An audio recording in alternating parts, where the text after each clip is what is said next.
మిగిలిన డీటెయిల్స్ చూద్దాం. ఎన్నికల్లో తాము ప్రజలకు ఇచ్చిన హామీలు నెరవేరుస్తున్నామని తెలంగాణ డిప్యూటీ సీఎం భట్టి విక్రమార్క అన్నారు. 2 లక్షల రూపాయల వరకు రుణమాఫీ చేస్తామని చేసినట్లు తెలియజేశారు. ఇక దేశంలో ఇంత పెద్ద మొత్తం రుణమాఫీ ఎక్కడా జరగలేదని చెప్పుకొచ్చారు. అయితే రుణమాఫీపై ప్రభుత్వం తప్పుడు ప్రచారం చేస్తోందని ఎమ్మెల్యే ప్రశాంత్ రెడ్డి ఆరోపించారు. తన నియోజకవర్గంలో 31,000 మందికి రుణమాఫీ కాలేదని స్పష్టం చేశారు. కావాలంటే ప్రభుత్వం చెక్ చేసుకోవచ్చునని స్పష్టం చేశారు.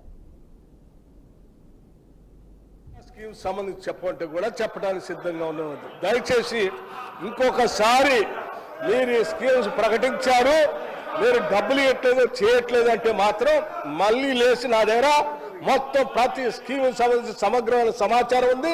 మీరు అవన్నీ అడగబట్టే మేము చేసి చెప్పుకోగలుగుతున్నాం. లేకపోతే అసలు మేము అన్ని చేసుకుంటూ పోతున్నాం కానీ ప్రచారం చేసుకోవట్లేదు. చాలా మంది పాపం కాంగ్రెస్ వాళ్ళు విపరీతంగా చేస్తా ఉన్నారు. సంవత్సరం నుంచి వచ్చి అన్ని చేస్తా ఉన్నారు కానీ సరిగా ప్రచారం చేసుకోవట్లేదు.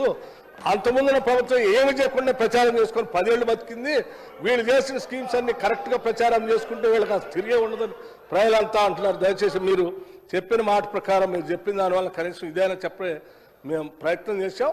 మళ్ళీ అడగండి, ఇంకా స్కీమ్స్ గురించి ఇంకా చెప్తాం. మేము రైతు భరోసా గురించి కూడా చెప్తాం, సన్నాల గురించి చెప్తాం, ఆరోగ్యశ్రీ గురించి చెప్తాం, ఇందిరమ్మ ఇళ్లు గురించి చెప్తాం, ఇంటిగ్రేటెడ్ రెసిడెన్షియల్ స్కూల్స్ గురించి చెప్తాం, పిల్లలకి 40% పెంచిన డైట్ ఛార్జెస్ గురించి పెంచుతాం, 200% కాస్మెటిక్ ఛార్జెస్ పెంచింది చెప్తాం, ఇంకా అమ్మఒడి గురించి చెప్తాం, అన్ని చెప్తాం. మాకు ఎటువంటి ఇబ్బంది లేదు.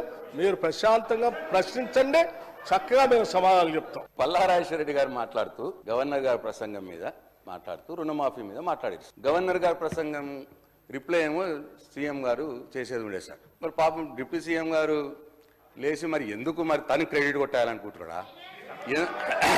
సరిగా వాళ్ళిద్దరి మధ్య పంచాయతీ నాకెందుకు సార్, కానీ అది వదిలేయండి సరిగా సార్. ఇప్పుడు వారు రుణమాఫీ మీద మా బాల్కొండ నియోజకవర్గం విషయం చెప్పారు సార్. రుణమాఫీలో బాల్కొండ నియోజకవర్గంలో 51,000 మంది రైతులు ఉంటే ఇప్పటికైంది సార్ 20,000 మందికి అయింది సార్. ఇంకా 31,000 మందికి కావాలి సార్. వాళ్ళని చెక్ చేసుకోమనండి సార్. మళ్ళీ రిప్లైలో చెప్పానండి సార్. వాళ్ళు చెక్ చేసుకొని మళ్ళీ రిప్లైలో చెప్పానండి. ఒకటి నంబర్ 1.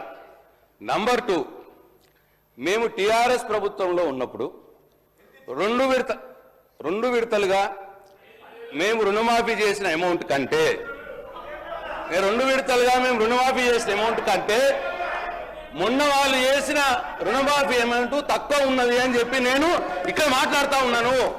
దాన్ని కూడా వివరాల ప్రకారం తీసుకొని నాకు చెప్పానండి సార్.